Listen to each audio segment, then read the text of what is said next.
Olá, pessoal, sejam bem-vindos à aula de eletrocardiograma pediátrico básico. Os objetivos dessa aula serão relembrar os princípios do eletrocardiograma, aprender a fazer uma análise sistemática do eletro, perceber as mudanças com o passar da idade e também reconhecer as variações da normalidade do eletro em criança e diferenciar o eletrocardiograma normal do patológico em criança. No coração normal, o estímulo começa no nó sinusal. Essa estrutura ela é localizada na parte superior e posterior do átrio direito e é formada por células especializadas do sistema de condução.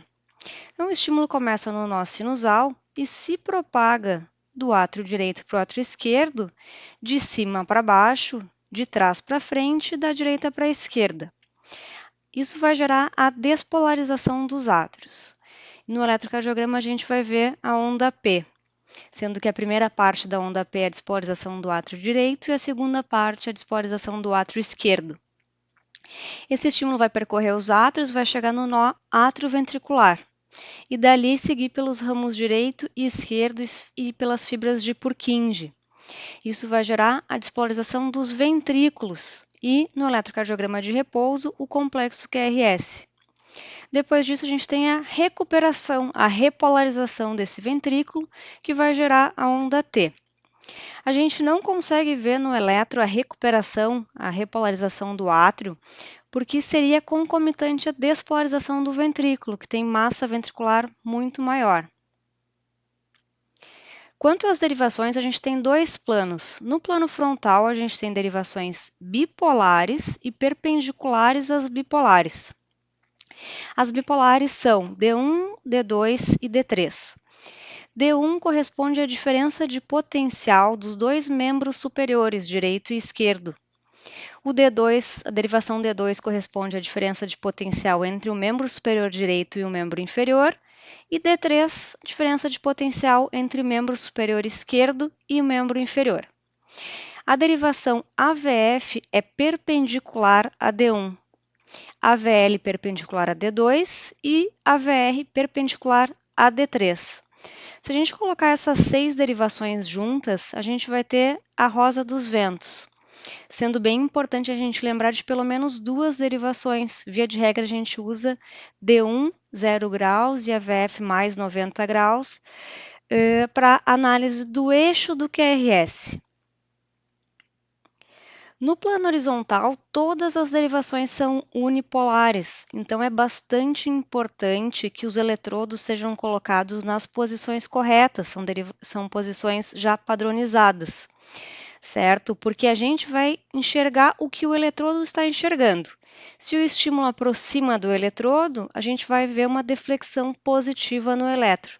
E se o estímulo afasta do eletrodo, a gente vai ver uma deflexão negativa. Relembrando também um passo importante, que são os vetores de despolarização. Há inúmeros vetores de despolarização, mas há 2 principais. O primeiro vetor de despolarização é o vetor de despolarização septal. Esse estímulo percorre o septo da esquerda para a direita, do ventrículo esquerdo para o ventrículo direito. Então, em V1, a primeira parte que a gente vai enxergar do QRS é uma parte positiva. Ele está vindo lá de trás do ventrículo esquerdo em direção ao ventrículo direito. Então, se aproxima de V1. Por isso que esta primeira parte do QRS de V1 é positiva. Isso é o oposto do que acontece no V6. Como o estímulo afasta do V6, a primeira parte do V6 vai ser negativa.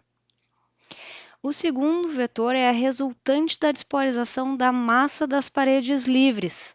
Aqui representado na figura, na gravura do eletrocardiograma, a despolarização de um coração de um adolescente, de um adulto jovem, onde a massa ventricular esquerda é bastante superior à massa ventricular direita. Portanto, a resultante vai em direção ao V6, aproxima de V6, o que dá um complexo QRS bastante positivo em V6 e negativo em V1, afastando de V1. Quando a gente vai começar a analisar o eletrocardiograma, a ordem dos passos não é tão importante. O importante é a gente lembrar de fazer todos os passos. Então, começando pela análise do ritmo. A gente sabe que o ritmo sinusal é aquele que tem onda P positiva nas derivações D1, D2 e AVF, e principalmente essa onda P é negativa em AVR. Isso ocorre porque a AVR é a derivação mais próxima do nó sinusal, fica lá à direita, posterior no átrio direito, certo? Então, a gente vai observar que em AVR a gente tem uma onda P bastante negativa, e na parede inferior, dado que o estímulo corre de cima para baixo e da direita para a esquerda, então nas derivações inferiores esquerda, essa onda P sinusal é positiva. Aqui em AVF, a onda P bem positiva. Um outro exemplo de um ritmo que não é sinusal. Todo QRS tem a sua onda P, então todo QRS é precedido por uma onda P, só que essa onda P tem morfologia diferente da sinusal. Isso é uma onda P negativa aqui em D2, negativa aqui em AVF, toda a parede posterior inferior é uma onda P negativa, e uma onda P positiva em AVR. Então, a gente sabe que este é um ritmo atrial, mas que não se origina no nó sinusal. O segundo passo, análise da frequência cardíaca, é importante a gente lembrar a dimensão dos quadradinhos do eletro. A gente sabe que um quadradinho pequeno tem 0,04 segundos ou 40 milissegundos.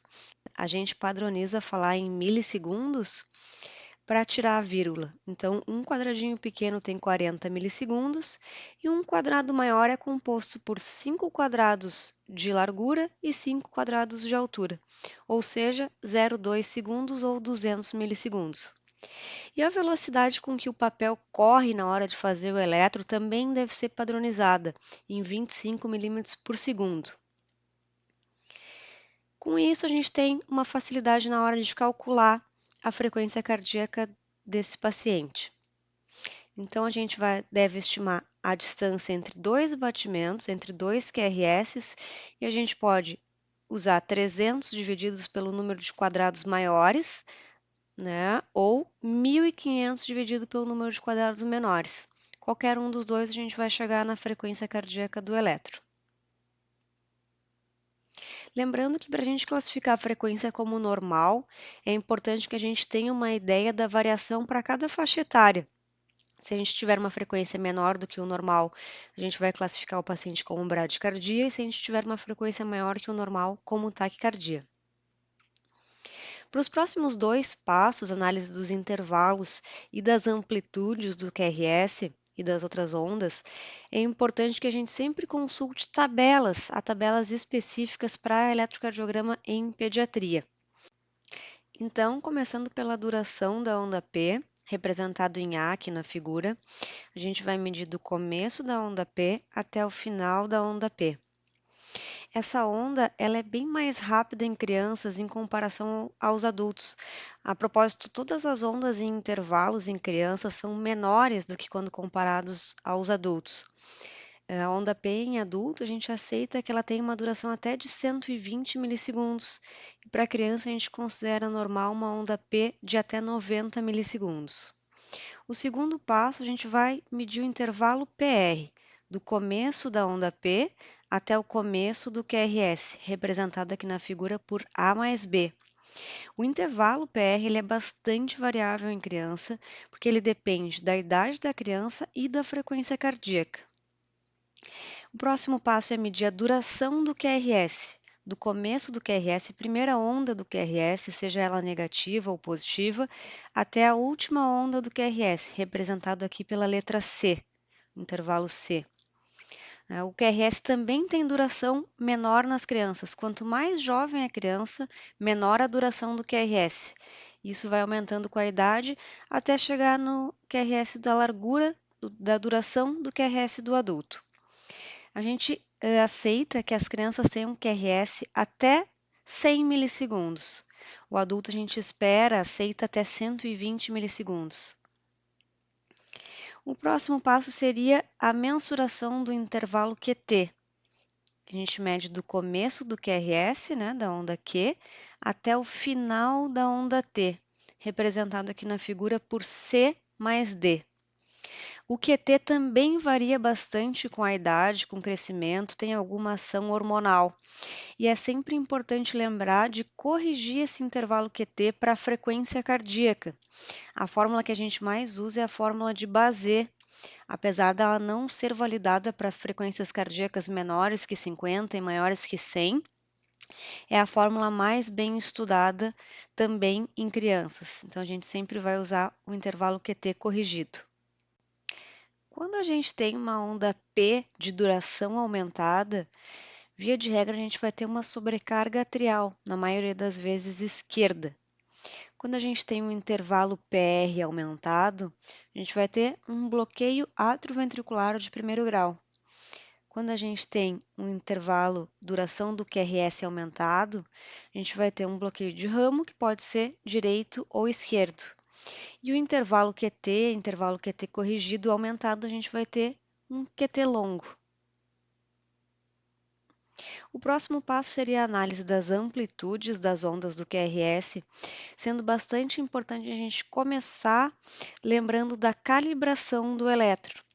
Essa curvinha que aparece na parte lateral dos eletros, ela tem que estar calibrada em 10 milímetros ou 1 milivolt, que é a calibração padrão.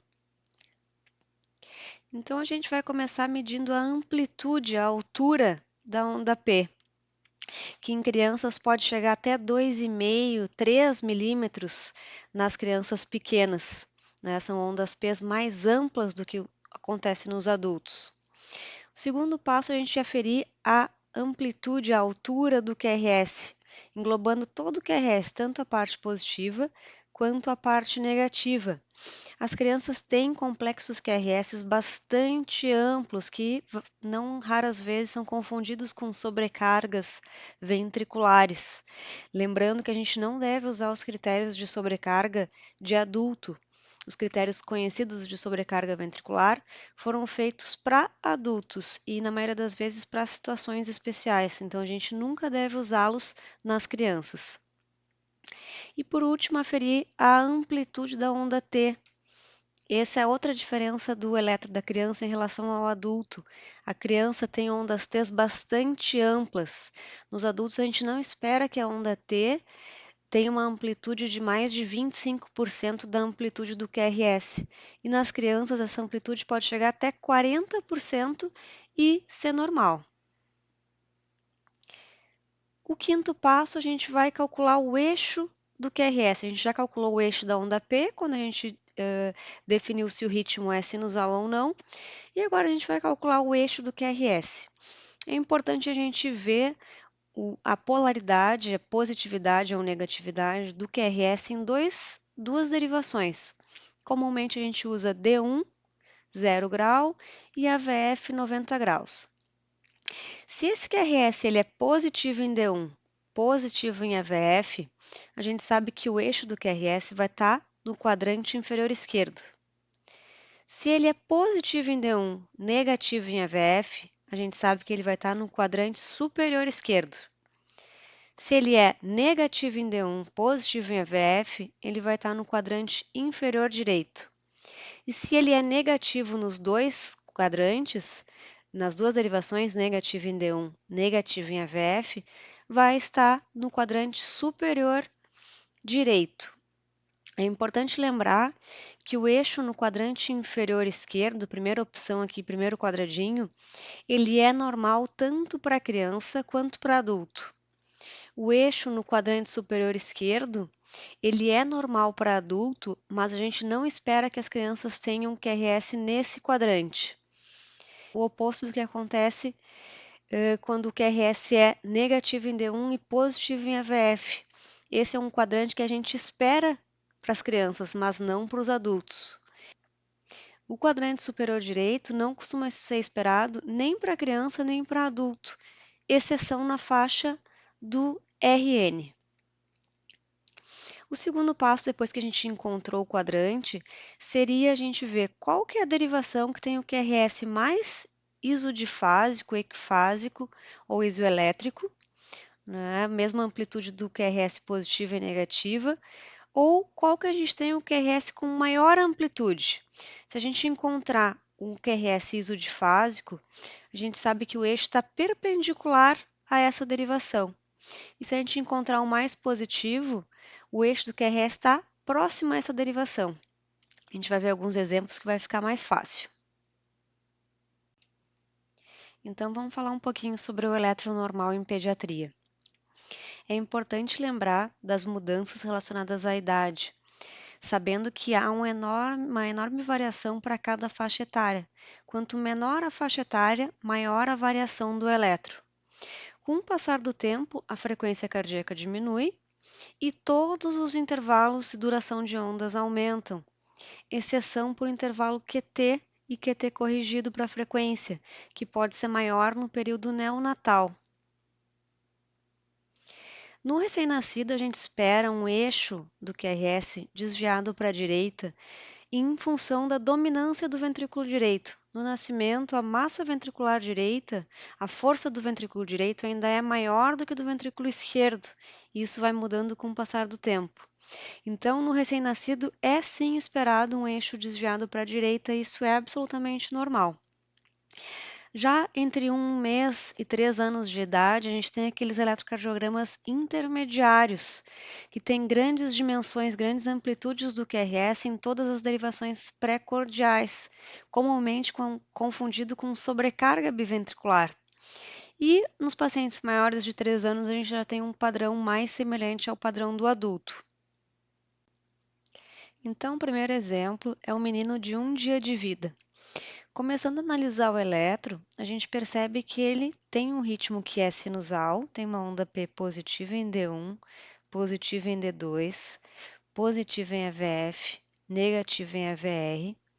Tem uma frequência cardíaca que é normal para a faixa etária, em torno de 150 batimentos por minuto.